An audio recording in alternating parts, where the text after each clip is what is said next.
Ever get that feeling? Like there's a better version of you just uh, waiting to be unlocked, finally getting that early morning workout in, learning that instrument, or even just being a bit more present. Yeah, the desire to improve, right?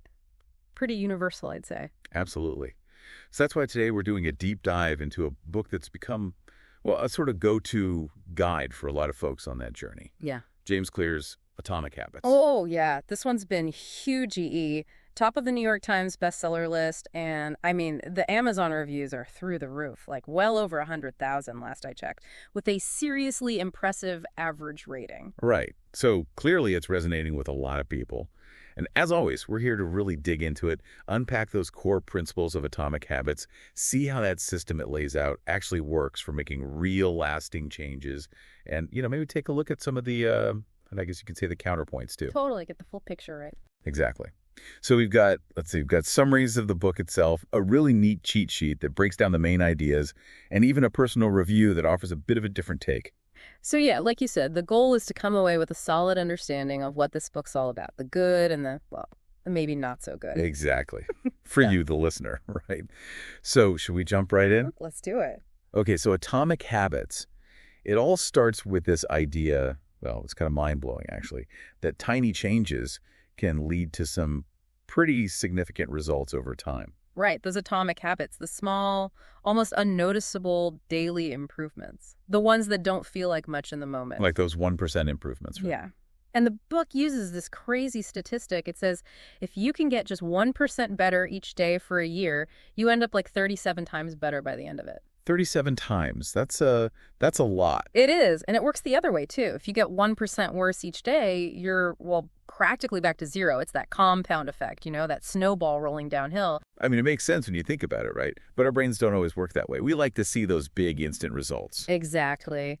Behavioral economics shows us just how much we tend to underestimate the power of these small, consistent actions. It's a big shift in perspective. Like, we don't always need these massive overnight transformations. We just need to be consistent. But, it's interesting because, how do you actually measure being 37 times better? Yeah, that's a good point. Can you really quantify, how much better you are at playing the guitar or speaking a new language? Right. It's more about the idea, right? The takeaway is more about the direction you're heading in. Are your habits, even the little ones, moving you towards where you want to be? That's really well put. It's not necessarily about where you are today. It's more about the trajectory, right? Where those habits are ultimately taking you. Exactly. And this leads right into another big idea from the book, focusing on systems, not just goals. Yeah, we're all about setting goals, right? Lose 10 pounds, finish that project, run a marathon. But I guess what Atomic Habits is saying is that we can get too hung up on those end results. Absolutely. The real magic is in building the systems, the daily processes that actually get you there. Because, you can have the goal to write a novel, but if you don't have a system for, actually writing regularly, for outlining, for editing, then it's easy to just, give up. Right. It can get overwhelming quickly. So Atomic Habits makes this argument that when we're struggling to stick with new habits, it's often not because we lack willpower, it's that our systems are messed up. Or just, non-existent. Yeah, exactly. You could have this goal, eating healthy, but without a system for, actually grocery shopping, for meal prepping, it's just not going to happen. And there's that great quote from the book that really captures this. You do not rise to the level of your goals. You fall to the level of your systems. Powerful stuff, right? It's saying that those day-to-day processes are way more important for long-term success than just having those big, lofty goals. I love that.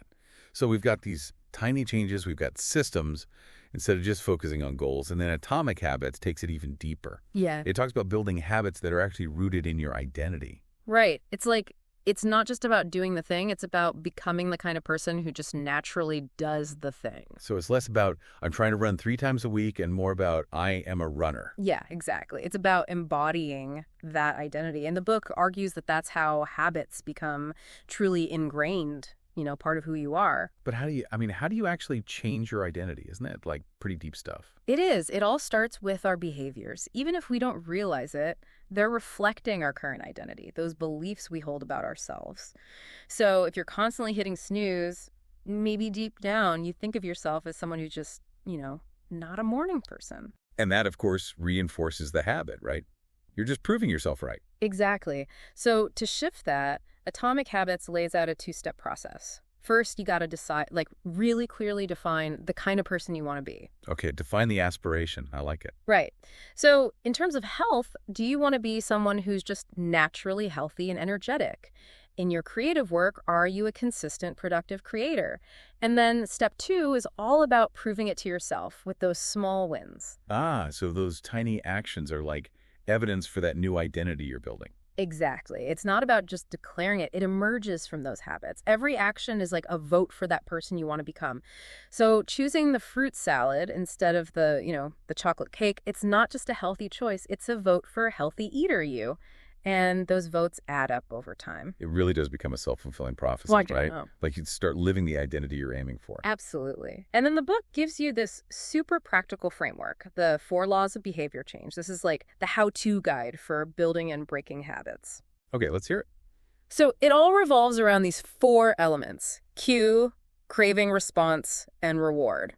And they work for both good and bad habits, but, in opposite ways. Got it. So let's start with building good habits. The first law is to make it obvious. That's the cue. Yeah. So much of what we do is on autopilot, right? We're not even aware of those little cues that trigger our habits. So we need to become aware of them first. Right. Atomic Habits suggests starting with a Habits Scorecard. It's basically like mapping out your day, seeing what you actually do.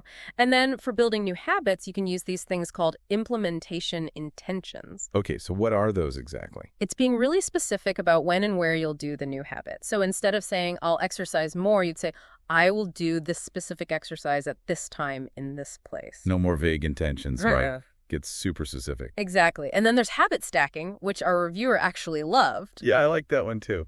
It's brilliant, right? You're basically attaching a new habit to one you already do. So after current habit, I will new habit. Like after I brush my teeth, I'll do 5 push-ups. Exactly. It makes it so much easier to remember.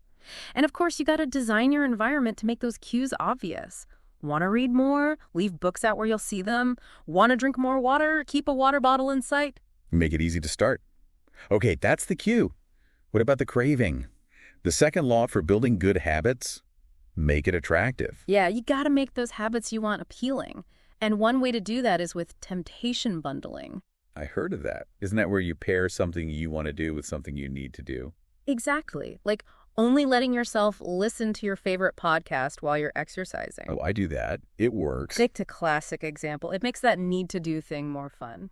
The book also talks about joining communities where your desired behavior is normal. We're social creatures. We pick up habits from people around us. Like if you want to be a writer, join a writing group. Exactly. It makes it feel more doable seeing others do it. And then there are motivation rituals, like doing something enjoyable right before a tougher habit. So setting yourself up for success mentally makes sense. All right, third law, make it easy, which is all about the response, right? Making it effortless to do the habit. Effortless is key. The easier it is, the more likely you'll actually do it. So reduce that friction, lay out your yoga mat the night before if you want to do yoga in the morning, that kind of thing. Prepping your environment. I like it. Right. And Atomic Habits talks about mastering the decisive moment. Those little choices that set you on a path, like whether to take the stairs or the elevator. And then there's the 2-minute rule. This one's cool. That's the one where you scale back the habit. Yeah. Make it super small, doable in 2 minutes or less. So if you want to meditate, start with just 1 minute. A minute of meditation. Anyone can do that. Exactly. It's about building that consistency, even if it's with a tiny version of the habit. Awesome. Okay, we're on to the final law for building good habits. Make it satisfying.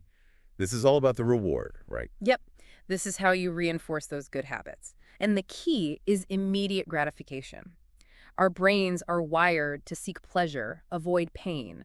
So give yourself a little reward right after the habit, even something small. Like a piece of fruit, a few minutes of reading, or just checking it off on a habit tracker. All good examples. And if you're trying to avoid a bad habit, make doing nothing enjoyable. Like find a genuinely enjoyable alternative to that bad habit. And Atomic Habits is big on habit tracking. That visual reminder of your progress. Yeah. Seeing those streaks can be super motivating. It's like, don't break the chain. And here's a big one. Never miss twice. If you slip up, get back on track as soon as possible. Don't let it derail you. Okay, so that's the framework for building those good habits. Yeah. Now, what about breaking the bad ones? Isn't it just the opposite of these laws? You got it. It's all about inverting them. So make it obvious becomes make it invisible. So like reduce exposure to the cues that trigger the bad habit. Exactly. Trying to cut down on screen time. Put your phone in another room. Simple, but effective. Out of sight, out of mind, literally. Right. And then make it attractive becomes make it unattractive. Right. This one's all about mindset. Focus on the negative consequences of the bad habit, the benefits of avoiding it. So instead of thinking about how good that sugary snack tastes, you think about how it makes you feel sluggish later. Exactly. You reframe it. And then make it easy becomes make it difficult. This is all about increasing the friction, those obstacles between you and the bad habit. So like if you're an impulse shopper, remove your saved credit card info from online stores. Smart. Or use a commitment device, something that restricts your future choices. Like having a friend change your social media password during work hours so you can't access it. Okay, and finally, make it satisfying becomes make it unsatisfying. Right. Make those bad habits less rewarding and even add some negative consequences. Isn't that where accountability partners come in? They can be super helpful, having someone to keep you in check, or create a habit contract where there's an actual penalty for indulging in the bad habit. Makes the consequences real. So these 4 laws really do seem to cover a lot of ground. You can build the good habits, break the bad ones, and our reviewer actually found one of these particularly helpful. Yeah, they were big on habit stacking. They loved the idea of cueing those habits, linking them to those already established routines. And they actually used it to build a morning routine. Right. It started with, the alarm going off, then getting out of bed, heading to the bathroom, brushing their teeth, putting on some music, and then bam, right into their exercise routine. They said it really helped them, especially with consistently brushing their teeth first thing. Makes sense. That chain of actions just flows naturally. But, our reviewer also had some criticisms of the book. They felt like it could have been more concise. Oh, yeah. What did they say? They said some of the main ideas were repeated a lot, almost to the point where it felt like, a bunch of blog posts strung together instead of a cohesive book. And they also raised a point about the book's one-size-fits-all approach, especially when it came to things like daily consistency with exercise and diet. Like maybe it's not for everyone. Right. They pointed out that for people with hormonal fluctuations, like those who menstruate, energy levels and dietary needs change throughout the month. So a strict daily routine might not be realistic, maybe even counterproductive. Yeah, that's a good point. And I think they mentioned concerns for people with eating disorders too, right? Yeah. They felt like some of the advice about food and weight tracking and even focusing on those negative feelings associated with overeating could be, potentially triggering. Makes sense. Could reinforce some unhealthy thought patterns. And what about the research behind the book's ideas? Did our reviewer have anything to say about that? They did. They felt like a lot of it was based on anecdotes, stories from social media, things like that. They felt like it was a bit removed from actual, scientific research. So while the advice might be helpful for a lot of people, it's good to keep that in mind. Right. Take it with a grain of salt.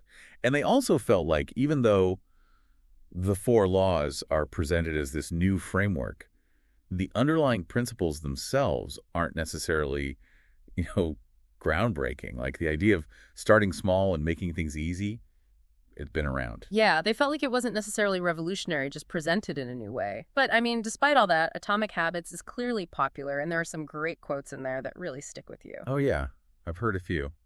What are some of your favorites? I love the one about every action you take is a vote for the type of person you wish to become. So good. It really highlights that identity-based approach. And then there's all big things come from small beginnings. The seed of every habit is a single tiny decision. Just beautiful, right? It reminds you of the power of those little actions. And that one about systems. The purpose of setting goals is to win the game. The purpose of building systems is to continue playing the game. Yeah, that one's perfect. It's about shifting your focus from the destination to the journey. I love it. And for listeners who want to dive deeper into all this, are there resources they can check out? Yeah, there's a cheat sheet that sums up the key points, which is really handy. And then there's a 30-day email course if you want a more structured guide. They even have habit tracking products like cards and pens.